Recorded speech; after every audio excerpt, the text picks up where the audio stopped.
இதுதான் remote control JCB.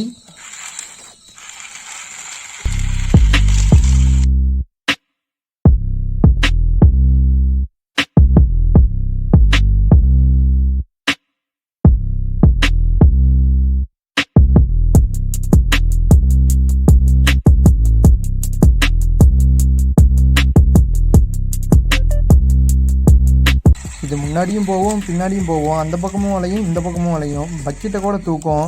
ஆனால் இப்போ பக்கெட்டு வேலை செய்யலை, அதை தான் நம்ம கழட்டி ரெடி பண்ண போகிறோம். பாருங்கள், பட்டன் அழுத்தியுமே பக்கெட்டே ஒர்க் ஆகலை. சரி, ஜேசிபியை கவுத்தி போட்டு பவர் பட்டனை ஆஃப் பண்ணிடலாம். ஆஃப் பண்ணியாச்சு. அடுத்து ஸ்க்ரூவை கழட்டி பேட்டரியை ரிமூவ் பண்ணிடலாம். மொத்தம் 3.6 வோல்ட்டு, ஒவ்வொரு செல்லும் 1.2 வோல்ட் கொண்ட நிக்கல் கேட்மியம் பேட்டரி. இது ரீசார்ஜபிள் பேட்டரி தான். 300 mAh பேட்டரியோட கெப்பாசிட்டி. சரி, அதை ஓரமாக வச்சுட்டு மீதி இருக்கிற ஸ்க்ரூவெலாம் கழட்டலாம்.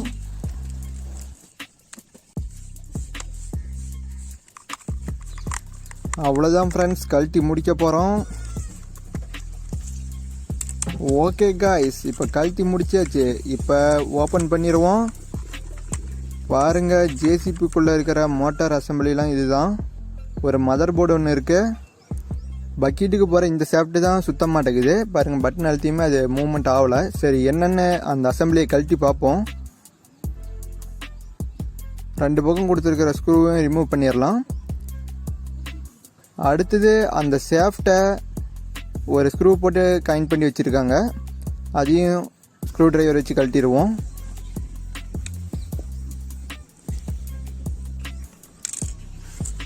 Okay guys, கழட்டியாச்சு. பாருங்கள், இந்த கியர் பாக்ஸ் அசம்பிளியை பிரித்து பார்க்கலாம். உள்ளே ஏதாவது ப்ராப்ளம் ஸ்டக்காக ஏது இருக்குதானே. பிரித்தாச்சு. பாருங்கள், மோட்டர் ஒன்று கொடுத்துருக்குறாங்க. மோட்டார் நல்லா தான் சுற்றுது. அடுத்து மற்ற கியர்லாம் ஒவ்வொன்றா அசம்பிள் பண்ணுவோம். மொதல் கியரை வச்சாச்சு, டெஸ்ட் பண்ணி பார்ப்போம். நல்லா தான் சுற்றுது. அடுத்த கியரை மாட்டிடலாம். இதுவும் டெஸ்டிங்கில் நல்லா தான் சுற்றுது.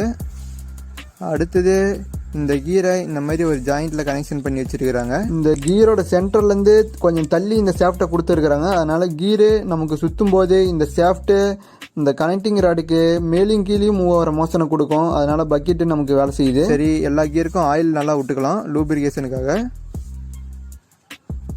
அப்போ தான் தேய்மானம் குறையும். சரி, ஃபிக்ஸ் பண்ணிடுவோம். இப்போ கடைசியாக செக் பண்ணி பார்க்கணும். நம்ம போட்டு நல்லா தான் சுற்றுது. ரெடி ஆயிடுச்சுன்னு நினைக்கிறேன். ஸ்க்ரூவெல்லாம் போட்டு ஃபிக்ஸ் பண்ணிடுவோம். முடிச்சாச்சு காய்ஸ். இப்போ இதை அந்த பக்கெட்டுக்கு போகிற ராடில் ஃபிக்ஸ் பண்ணிட வேண்டியதான் ஸ்க்ரூ போட்டு. ஓகே, ஃபிக்ஸ் பண்ணியாச்சு. இப்போ டெஸ்டிங் பண்ணி பார்க்கலாம். பாருங்கள், பக்கெட் இப்போ நல்லா இழுக்குது. சக்ஸஸ்.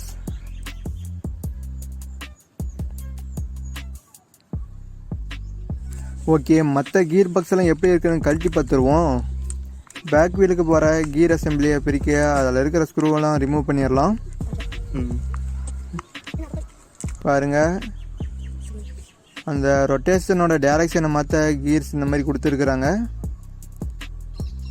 ஒரு சைடு வளையினா ஒரு கீர் மட்டும் சுற்றும், இன்னொரு சைடு வளையினா இன்னொரு டயர் மட்டும் சுற்றும். பாருங்கள், பெவல் டைப் கீரு இந்த மாதிரி சுற்றுதுன்னு பார்க்குறதுக்கே சும்மா அட்டகாசமாக இருக்குது காய்ஸ். உங்களுக்காக சில க்ளோஸ்அப் ஷாட்ஸ்லாம் எடுத்துகிட்டு வந்திருக்கோம்.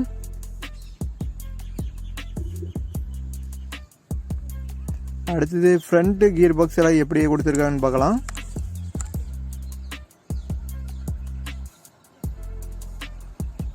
பாருங்கள் கைஸ், நிறைய கீர்ஸ் கொடுத்துருக்குறாங்க. எதுக்கு இவ்வளோ கீர்ஸ்னா, அந்த மோட்ரு அதிக ஸ்பீடில் கம்மியான டார்க்கில் சுற்றும். அந்த ஸ்பீடை குறைச்சி நமக்கு டார்க் அதிகப்படுத்தும். அப்போ தான் நம்ம வண்டி லோடு இழுக்கும். டார்க் அதிகப்படுத்துறதுக்காக இத்தனை கீர்ஸ் கொடுத்துருக்குறாங்க. பாருங்கள் நண்பர்களே, பொம்மை தான் பார்க்கறதுக்கு நவ்வுண்டு இருக்குது. ஆனால் உள்ளே இத்தனை பற்சக்கரங்களை கொடுத்துருக்குறாங்க. பார்க்குறதுக்கே அழகாக இருக்குதுங்க. பாருங்கள், நம்ம பூனைக்குட்டி கூட எப்படி இருக்குதுன்னு ஆராய்ச்சி பண்ண வந்துருச்சு. இப்போ ஒரு சைடு வண்டி வளையணுன்னா ஒரு சைடு இருக்கிற வீல் மட்டும் சுத்தம், அதே நேராக போகணுன்னா 2 சைடு இருக்கிற வீலுமே சுத்தம். இதுதான் மதர் போர்டு. இந்த ரிமோட் கார்லாம் எலக்ட்ரோ மேக்னட்டிக் வேவ்ஸ் வச்சு தான் வேலை செய்யுதுங்க. அந்த ரிமோட்லேருந்து வர குறிப்பிட்ட ஃப்ரீக்குவன்சியை கண்டுபிடிச்சி இந்த ப்ராசஸர் அது குறிப்பிட்ட மோட்டருக்கு சிக்னலை அனுப்பும். அது மூலிமா நமக்கு ரிவர்ஸு ஃபார்வேர்டு பக்கெட் மூவ்மெண்ட்டில் நடக்குது. இதுதான் ஆண்டனா.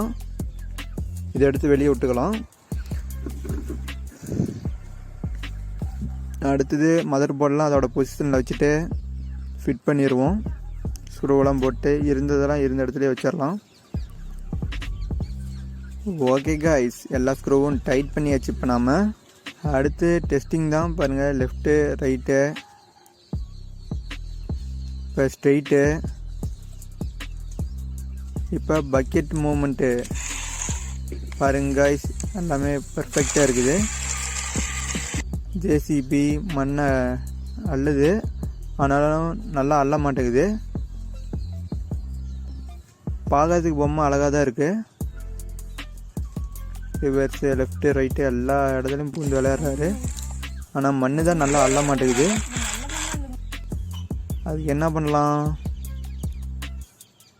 நம்மளே அள்ளி போட வேண்டியதுதான், வேறு என்ன பண்ணுறது? சரி, போய் கொட்டுதான்னு பார்க்கலாம். சும்மா வேறு லெவலுங்க, மண்ணையே அள்ளி கொட்டிருச்சு. பாருங்கள், ஆல்ரவுண்ட் பெர்ஃபார்மராக இருக்கிறாரு. ரிவர்ஸ் எடுக்கிறாரு, சுற்றுறாரு, என்னென்னமோ பண்ணுறாரு போங்க. பாருங்க காய்ஸ், நம்ம ஜேசிபி வீலிங் கூட பண்ணுறாப்புல. கரடுமுரடான பாதையிலையும் ஸ்மூத்தாக லேண்ட் ஆகி சூப்பராக பறந்துக்கிட்டே இருக்கிறாரு. இந்த காரோட விலை எவ்வளோ?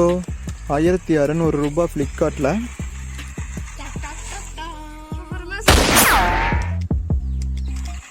ஆனால் இந்த பிளாஸ்டிக்கோட குவாலிட்டி இன்னும் நல்லா கொடுத்துருக்கலாம். அடுத்து சார்ஜிங் எப்படி போகிறதுன்னு பார்க்கலாம். பாருங்கள், இதை லாக்கை ரிமூவ் பண்ணிவிட்டு ஒவ்வொரு தடவையும் பேட்டரி தனியாக கழட்டி கொண்டு போய் தான் போட்டாகணும். இதுதான் இந்த ப்ராடக்டோட பாக்ஸு. ஆண்டனா லெஃப்ட்டு ரைட்டு எல்லாமே கொடுத்துருக்குறானுங்க. இது எப்படி சார்ஜ் போடணும் அதை பற்றி டீட்டெயில்ஸ்லாம் கொடுத்துருக்காங்க. 5 வோல்ட் சார்ஜரில் நம்ம போய் சொருகணும். அவங்க டேட்டா கேபிள், அதாவது சார்ஜிங் கேபிள் மட்டும்தான் கொடுத்துருக்குறாங்க, பவர் அடாப்டர் கொடுக்கல. பாருங்கள், இப்போ ரெட் லைட் எரிஞ்சிட்டு இருக்குதுன்னா இப்போ சார்ஜ் ஏறலன்னு அர்த்தம். சார்ஜ் போட்ட உடனே ரெட் லைட் ஆஃப் ஆகிடும். என்னதான் இருந்தாலும் 1600 ரூபாய்க்கு இது ஒர்த்தானு நீங்களே யோசித்து பார்த்துக்கோங்க.